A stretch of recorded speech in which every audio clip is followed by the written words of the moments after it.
तो आज का अपना जो पहला इडियम है वो है call a spade a spade. Spade का मतलब दो होते हैं। स्पेड का पहला मतलब तो होता है फावड़ा, जो कि खुदाई के काम में आता है, और स्पेड का दूसरा मतलब होता है जो ताश का पत्ता होता है उसे भी स्पेड कहा जाता है। जो ताश के 52 पत्ते होते हैं वो 4 भागों में डिवाइड होते हैं। सबसे पहले क्लब, दूसरे डायमंड, तीसरे हार्ट और फोर्थ आते हैं स्पेड। तो स्पेड वो होते हैं जो काले रंग के जो पान के पत्ते होते हैं, उसको स्पेड बोला जाता है। तो ताश के खेल में क्या होता है कि बहुत सारे लोग जब गेम खेलते हैं तो कुछ एक चीटर भी होते हैं जो बोलते हैं कि नहीं इसने ये नहीं चला, उसने तो वो चला था, वो चला था। तो अब ऐसे गेम्स क्या ख़राब हो जाते हैं। लेकिन कुछ एक लोग ऐसे होते हैं जो उनके गेम को देखते हैं और देखते देखते वो बिल्कुल सही निर्णय देते हैं, बिल्कुल सही डिसीजन देते हैं कि नहीं तुम गलत बोल रहे हो, इस आदमी ने ये वाला पत्ता चला था और ये आदमी सही है। तो कुछ एक लोग ऐसे होते हैं जो गेम देखते हैं तो निष्पक्ष होते हैं, ईमानदार होते हैं, फ्रेंकली बोलते हैं। तो जब कोई इंसान सच बोलता है, चाहे अगले को बुरा लगे चाहे अच्छा लगे, वो इसकी परवाह नहीं करता, तो उसको बोला जाता है कॉल ए स्पेड, यानी स्पेड को स्पेड बोलना। यानी ताश के खेल में जब कोई इंसान स्पेड चले, यानी कि वो ब्लैक पान चले और दूसरा बोले कि नहीं नहीं इसने दूसरा चला है, यानी कि वो चीटिंग करना चाहे, लेकिन आप वहाँ पे बैठ के आप जजमेंट देते हो कि नहीं इसने स्पेड ही चला है और ये स्पेड ही है, तो इसका मतलब आप सच बोल रहे हो, आप ऑनेस्ट हो, आप ईमानदार हो। तो जब कोई इंसान निष्पक्ष होकर किसी चीज़ के बारे में बोलता है तो उसको बोला जाता है call a spade means to say the truth about something, किसी चीज़ के बारे में सच बोलना। इवन इफ, भले ही इट इज़ नॉट पोलाइट और प्लीजेंट, भले ही ये किसी को अच्छी नहीं लगे या किसी को सुहावनी नहीं लगे। तो कॉल ए स्पेड इसका मतलब निष्पक्ष होके बोलना, यानी कि इसका मतलब सच बोलना। बात करते हैं नेक्स्ट इडियम की, वो है कटिंग ए सॉरी फिगर। तो यहाँ पे कटिंग का मतलब काटने से नहीं लेके आपको लेना है हिट से। क्या लेना है? हिट। और हिट का मतलब आप टच भी ले सकते हो। तो कटिंग का मतलब हो गया हिटिंग, हिटिंग का मतलब छूना, टच करना। और सॉरी का मतलब होता है खराब, और फिगर का मतलब आंकड़ों से है। तो सॉरी फिगर का मतलब खराब आंकड़े। तो बहुत सारे गेम्स ऐसे होते हैं जहाँ पे मार्क्स और जहाँ पे नंबर दिए जाते हैं। तो हिटिंग का मतलब यहाँ पे कटिंग का मतलब हिटिंग से है, और सॉरी फिगर का मतलब हो गया खराब आंकड़े। तो गेम्स में क्या होता है कि नंबर दिए जाते हैं, तो बहुत सारे लोग अलग अलग नंबर गेन करते हैं, कोई 13, कोई 15, कोई 14। लेकिन कुछ एक नंबर ऐसे होते हैं जिनको शुभ नहीं माना जाता, जिनको अच्छा नहीं माना जाता, जैसे कि 12 हो गया, 13 हो गया। तो 12, 13, 14, तो कुछ एक कंट्रीज़ में क्या होता है कि उन मार्क्स को, उन आंकड़ों को, उन नंबर को अच्छा नहीं माना जाता।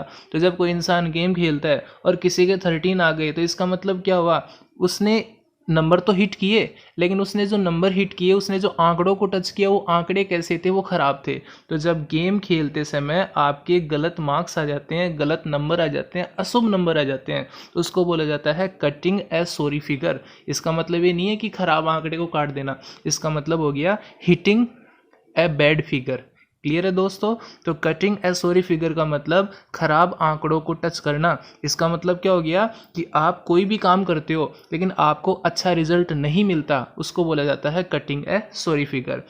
जैसे कि आपको घर वाले कहते हैं कि पीली दाल लेके आनी, इसमें लिखा हुआ आप देख सकते हो, when you are told to get yellow, जब आपको पीली के लिए कहा जाता है, and bring home black dal, और आप काली दाल लेके आते हो, तो आपका जो रिजल्ट है, आपका जो प्रदर्शन है वो कैसा है, वो खराब है। तो जब कोई इंसान कोई एक्ट करता है, कोई काम करता है, कुछ भी काम करता है, लेकिन उसका रिजल्ट खराब आता है, तो इसका मतलब he cut the sorry figure, उसने गलत आंकड़ों को काट दिया, उसने गलत आंकड़ों को टच कर दिया। तो इसका मतलब क्या होगा, इसका मतलब होगा टू गिव अनफेवरेबल इंप्रेशन, यानी कि खराब प्रदर्शन करना। जैसे मैं कहूँ कि he lost the match against Ramesh, उसने रमेश के खिलाफ मैच खो दिया, and cut the sorry figure, और इस तरीके से उसने खराब प्रदर्शन किया। तो कोई भी इंसान जब खराब रिजल्ट प्रोवाइड करवाता है या प्रोवाइड खुद कर देता है, तो उसको बोलते हैं कटिंग द सॉरी फिगर। तो सपोज करते हैं जैसे विराट कोहली ऑस्ट्रेलिया की टूर पे जाता है, लेकिन वो बुरी तरह से 5-0 से सीरीज हार जाता है, तो इसका मतलब he cut the sorry figure means he presented the bad result. Clear है दोस्तों? अब बात करते हैं नेक्स्ट इडियम की, वो है कोल्ड कंफर्ट। तो देखो, एक तो होता है कोल्ड और एक होता है हॉट। जो कोल्ड है वो बताता है रूखेपन को, और जो हॉट है वो बताता है पेशन को। अगर मैं कहूँ हॉट कंफर्ट तो इसका मतलब जोश से भरा हुआ, और अगर मैं कहूँ कोल्ड कंफर्ट तो कोल्ड का मतलब रूखा, रूखा का मतलब इतना वो पेशनफुल नहीं है, इसमें उसका इतना जुनून नहीं है। तो अब देखो क्या लिखा हुआ है, कोल्ड कंफर्ट, यानी कि ठंडा आराम। तो ठंडे आराम से मतलब एक ऐसी तसल्ली से, एक ऐसे आराम से है जो झूठा है। तो जब भी कोई इंसान किसी दूसरे इंसान को झूठी तसल्ली देता है उसको कोल्ड कंफर्ट बोला जाता है। इसका ओरिजिन कैसे हुआ कि आपको पता है, जो यूरोपियन कंट्रीज होते हैं वहाँ का जो वेदर होता है वो काफ़ी ठंडा होता है। तो वहाँ का जो वेदर ठंडा होता है तो सीधी सी बात है, अगर आप किसी को तसल्ली देना चाहते हो, किसी को आराम देना चाहते हो, तो आपको, तो वहाँ का जो वेदर होता है वो काफ़ी कूल होता है, काफ़ी कोल्ड होता है। तो अगर ठंडे मौसम में अगर कोई इंसान कहने का मतलब ठंडे हाथ किसी को लगाता है, ऐसे सपोज कर लेते हैं, तो उसे आराम मिलेगा? नहीं मिलेगा। लेकिन अगर उसी मौसम में कोई इंसान अपने गरम गरम हाथ किसी के हाथों में रखे या किसी के कंधे पे रखे तो उसको आराम मिलेगा। क्लियर है दोस्तों? तो वहाँ का मौसम ठंडा होता है, तो ठंडे मौसम में अगर आप किसी को गर्म तरीके से यानी गर्म हाथ लगाओगे, गर्म चीज़ दोगे, तो कुल मिला के उसको राहत मिलेगी, उसको तसल्ली मिलेगी। लेकिन आप ठंडे मौसम में उसको ठंडे हाथ लगा रहे हो तो बताइए क्या उसको राहत मिलेगी? नहीं मिलेगी। तो कोल्ड कंफर्ट इसका मतलब ठंडा आराम नहीं है। ठंडे का मतलब समझना कि ये जो ठंडा है ना, ये जो कोल्ड है, जो कूल है, ये इंग्लैंड के वेदर से लिया गया है। तो वहाँ का वेदर ऑलरेडी कूल है, और अगर कूल वेदर में अगर आप किसी को कूल यानी कि ठंडेपन का ही एहसास दोगे तो कहने का मतलब कोई मतलब नहीं है, कोई फ़ायदा नहीं है। तो कोल्ड कंफर्ट यानी झूठी तसल्ली। तो जब आप किसी इंसान को झूठी तसल्ली देते हो, उसको दिलासा देते हो, आपको पता है कि हाँ ऐसा नहीं है, तो उसे कोल्ड कंफर्ट कहा जाता है। तो कोल्ड कंफर्ट यानी झूठी तसल्ली यानी कि पुअर कंसोलेशन।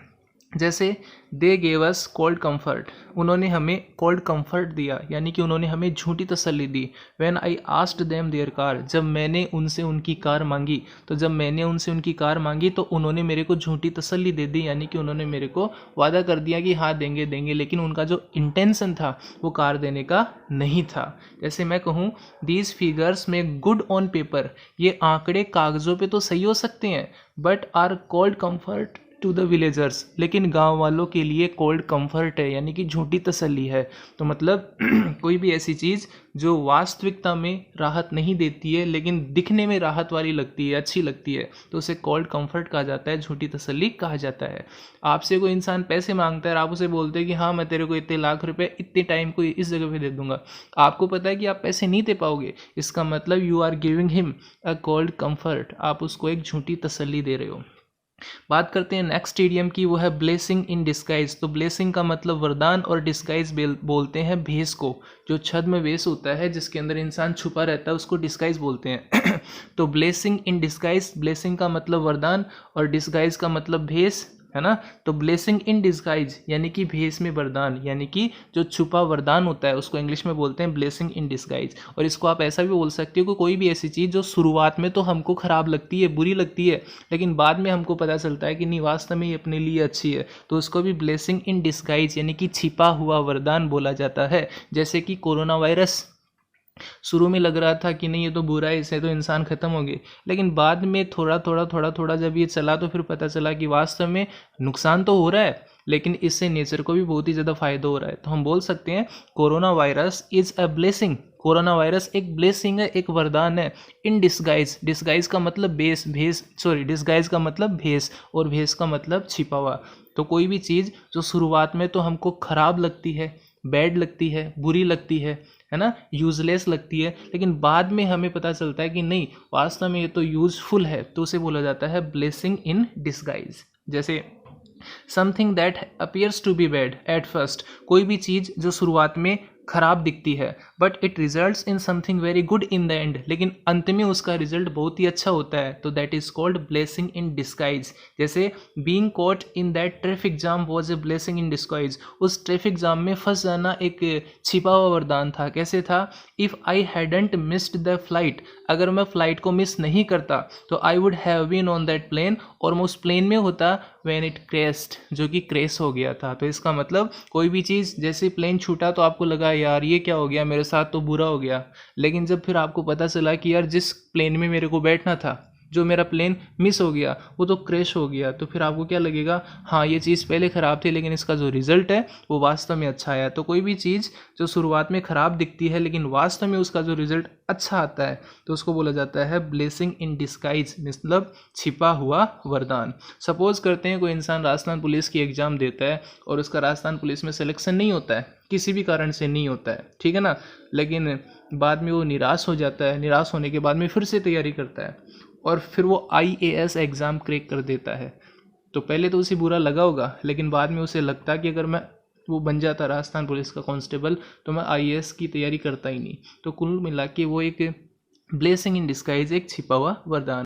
नेक्स्ट है कास्ट पर्ल्स बिफोर स्वाइन। तो कास्ट का मतलब होता है डालना और पर्ल बोलते हैं मोतियों को और बिफोर स्वाइन यानी सूअर के आगे। तो इसका मतलब हो गया सूअर के आगे मोतियों को डालना। तो बताइए सूअर के लिए मोतियों का कोई महत्व है क्या? नहीं है। तो मोती हैं वो जो काफ़ी वैल्यूएबल है और सूअर एक अयोग्य, मतलब किसी भी कहने का मतलब किसी ऐसी चीज़ का सिंबल है जो कि लायक नहीं है।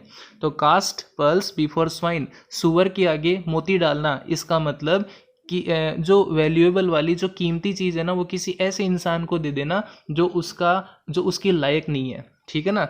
जैसे कि फॉर एग्जांपल मैं कहूँ कि किसी अयोग्य व्यक्ति के हाथ में, किसी नालायक व्यक्ति के हाथ में बहुत ही महंगी चीज़ हम दे देते हैं या उसको पकड़ा देते हैं तो उसको बोला जाएगा कास्ट पर्ल्स बिफोर स्वाइन, यानी कि कहने का मतलब क्या बोलते हैं कि सूअर के आगे मोती डालना। और अगर आप हिंदी में इसका सिनोनिम्स लेना चाहें तो आप बोल सकते हैं कुत्तों को घी खिलाना, क्योंकि कुत्ते होते हैं उनको घी खिलाने का कोई फ़ायदा ही नहीं है, लेकिन आपने अयोग्य आदमी को कोई बहुत ही महंगी चीज़ दे दी तो उसको बोला जाएगा cast pearls before swine.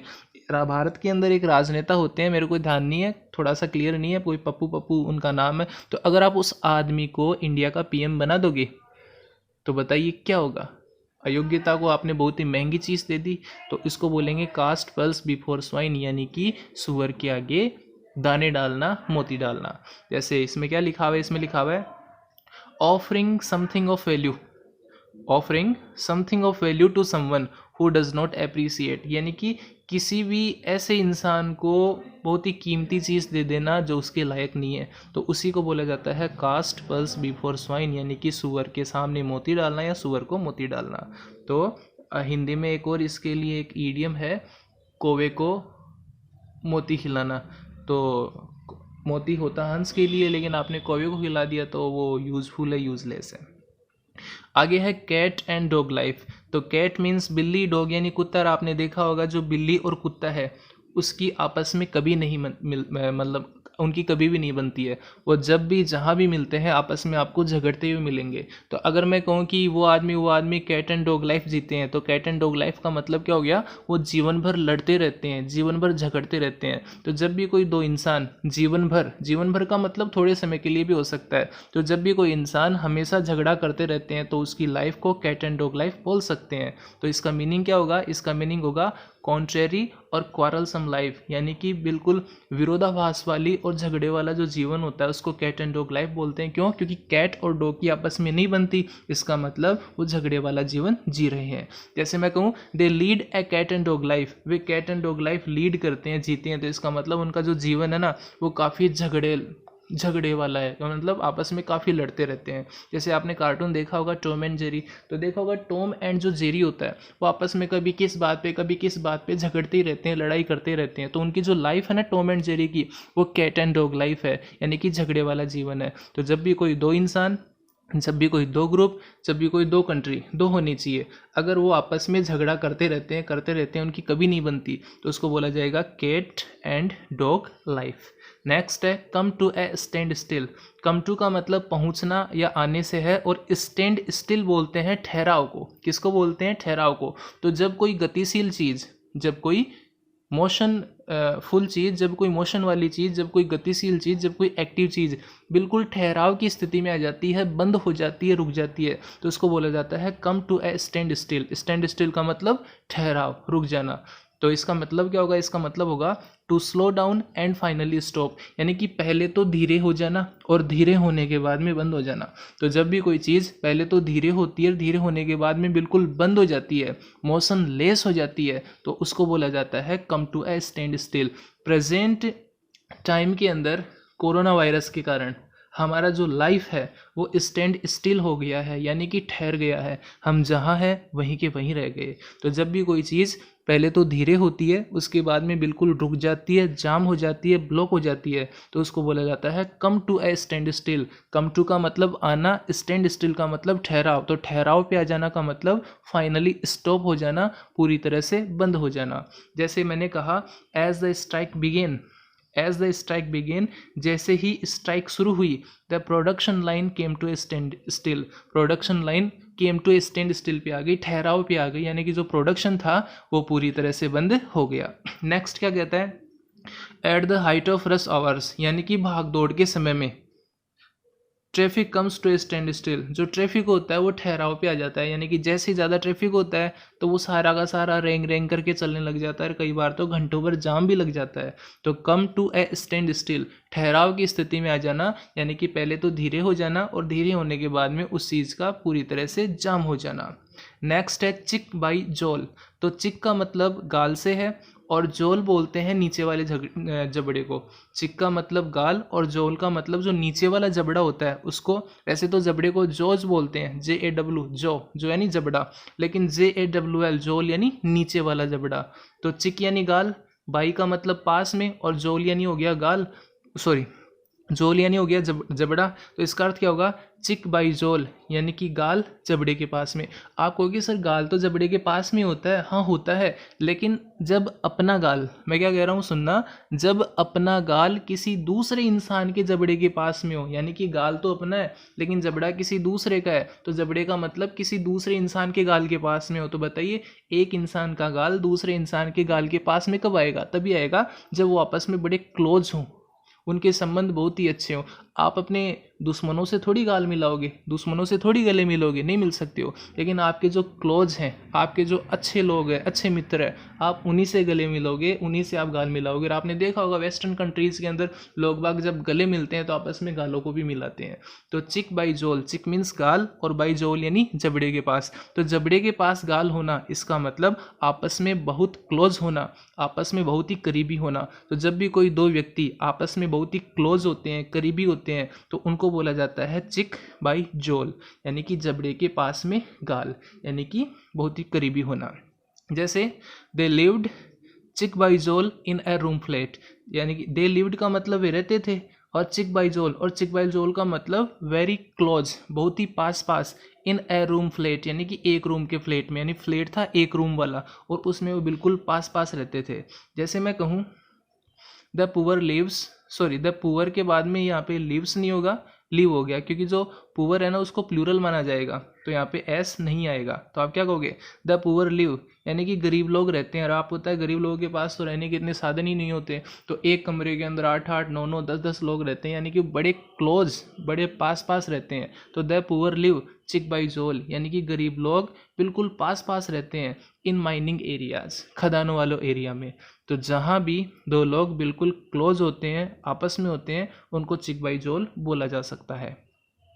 Next है cut coat according to cloth. Cut का मतलब काटना, कोट का मतलब कोट से ही है, कट कोट यानी कोट काटना, अकॉर्डिंग टू क्लॉथ यानी कपड़े के अनुसार। तो कपड़े के अनुसार कोट काटना, यानी कि जितना आपका कपड़ा है उसी साइज का कोट काटना। तो हिंदी का आपने मुहावरा सुना होगा कि जितनी चादर है उतने ही पैर पसारना। तो इसका मतलब क्या हो गया कि जो आपकी रिसोर्सेज है, जो आपकी सीमाएं हैं, उसी के अनुसार काम करना। तो जो इंसान अपनी एबिलिटीज़ के अनुसार, अपनी सीमाओं के अनुसार, अपनी क्षमताओं के अनुसार काम करता है, अपने क्या बोलते हैं, अपने पैसे के अनुसार खर्च करता है, उसको बोला जाता है cut coat according to cloth, यानी कि कपड़े के अनुसार कोट को काटना, यानी कि अपने हिसाब से पैसा खर्च करना। तो इसका मतलब होगा to act according to his limitations. तो टू एक्ट का मतलब हो गया काम करना, और अकॉर्डिंग टू हिज लिमिटेशंस यानी अपनी सीमाओं के अनुसार। तो जब कोई इंसान अपनी सीमाओं के अनुसार काम करता है, अपनी क्षमताओं के अनुसार काम करता है, तो उसको बोला जाता है cut coat according to cloth. आपने सुना होगा जेते पाँव पसारिया तेते लांबी सोर, यानी कि आप इंसान को उतने ही पाँव पसारने चाहिए जितनी उसकी सोर हो, यही सुना होगा। तो ये वही ईडियम है, cut coat according to cloth, यानी कि अपने कपड़े के अनुसार क्लॉथ को काटना चाहिए। जितना आपके पास पैसा है आपको उतना ही खर्च करना चाहिए, जितनी आपकी सीमाएं हैं आपको अपनी सीमाओं में चलना चाहिए जितने आपके सोर्सेज हैं आपको उन्हीं को काम में लेना चाहिए। तो जो इंसान अपनी सोर्सेज के अनुसार, अपनी सीमाओं के अनुसार, अपने पैसों के अनुसार खर्चा करता है ना, अपने परिवार के अनुसार खर्चा करता है, तो उसको बोला जाता है cut coat according to cloth. जैसे मैं कहूँ, इसमें कह सकते हैं कि you will go bankrupt, you will go bankrupt. जैसे कि इसमें अपन कह सकते हैं यू विल गो बैंकरप्ट। जैसे अपन कहें कि यहाँ पे जैसे लिखा हुआ है, आपने देखा होगा यू विल गो बैंकरप्ट, और बैंकरप्ट का मतलब होता है बिल्कुल दिवालिया हो जाना, ठीक है ना। तो यू विल गो बैंकरप्ट, आप दिवालिया हो जाओगे, unless you start cutting coat according to your cloth, अगर आपने अपने कपड़े के अनुसार कोट को काटना शुरू नहीं किया, यानी कि आपने अपने स्रोत के अनुसार, अपने सोर्सेज के अनुसार खर्च करना शुरू नहीं किया, तो आप दिवालिया हो जाओगे। तो cut coat according to cloth यानी अपनी चादर के अनुसार पैर को पसारना, अपने पैसों के अनुसार, अपनी इनकम के अनुसार, अपनी आय के अनुसार खर्च करना, तो उसको बोला जाता है cut coat according to cloth. जैसे मैं कहूँ he cut coat according to cloth in his daughter's marriage, उसने अपनी बेटी की शादी में कपड़े के अनुसार कोट को काटा, यानी कि जितना उसके पास इनकम थी, आय था, पैसा था, उसके अनुसार उसने खर्चा किया। इसीलिए he doesn't have any debit now, इसीलिए अब उसके ऊपर कोई भी किसी भी प्रकार का कर्ज नहीं है। तो इसका मतलब आप समझ गए होंगे, cut coat according to cloth का मतलब अपनी सीमाओं के अनुसार काम करना, अपनी योग्यताओं के अनुसार काम करना। ड्रॉप लाइक फ्लाइज, ड्रॉप का मतलब गिरने से भी है और ड्रॉप का मतलब मरने से भी है, और लाइक फ्लाइज का मतलब मक्खियों की तरह। तो ड्रॉप लाइक फ्लाइज, मक्खियों की तरह गिरना, मक्खियों की तरह मरना। तो इसका मतलब क्या होगा, इसका मतलब होगा डाई और collapse in a large number. तो जब कोई भी चीज़, चाहे वो इंसान हो, चाहे वो जानवर हो, कुछ भी हो, तो जब बहुत ही ज़्यादा संख्या में ख़त्म होता है या गिरने लग जाता है या बेहोश होने लग जाता है, तो उसको बोला जाता है ड्रॉप लाइक फ्लाइज। आपने देखा होगा जब भी मधुमक्खी के छत्ते से शहद निकाला जाता है तो उसके नीचे जो धुआं किया जाता है, तो धुएं से क्या होता है कि जो मधुमक्खियाँ होती हैं ना, वो एक एक करके नहीं उड़ती हैं, सारी की सारी एक साथ उड़ जाती हैं, और जब वो गिरती हैं या मरती हैं तो वो सारी की सारी एक साथ ही आती है। ऐसे होता है ना। तो ड्रॉप लाइक फ्लाइज यानी होगा मधुमक्खियों के समान गिरना, मधुमक्खियों के समान मरना, इसका मतलब बहुत ही ज़्यादा मात्रा में एक साथ मरना। तो जैसे मैं कहूँ people are dropping like flies due to corona, लोग कोरोना के कारण फ्लाइज के अनुसार मक्खियों की तरह गिर रहे हैं, मर रहे हैं। तो आप समझ गए होंगे ड्रॉप लाइक फ्लाइज का मतलब बहुत ही ज़्यादा मात्रा में मरना, घायल होना या ढह जाना। जैसे कि इसमें लिखा हुआ आप देख सकते हो कि drop like flies, it means, इसका मतलब क्या है, टू फेंट, कोलैप्स और डाई इन लार्ज नंबर। तो जब कोई भी चीज़ बड़ी संख्या में बेहोश हो जाती है, ढह जाती है या मर जाती है, तो उसको बोला जाता है ड्रॉप लाइक फ्लाइज। तो कोई भी चीज़ जो ज़्यादा संख्या में ख़त्म होगी उसको ड्रॉप लाइक फ्लाइज बोला जा सकता है। तो आज के ईडीएम में इतना ही, और बाकी हम बात करेंगे अपन नेक्स्ट वीडियो में, और तब तक के लिए आपको धन्यवाद।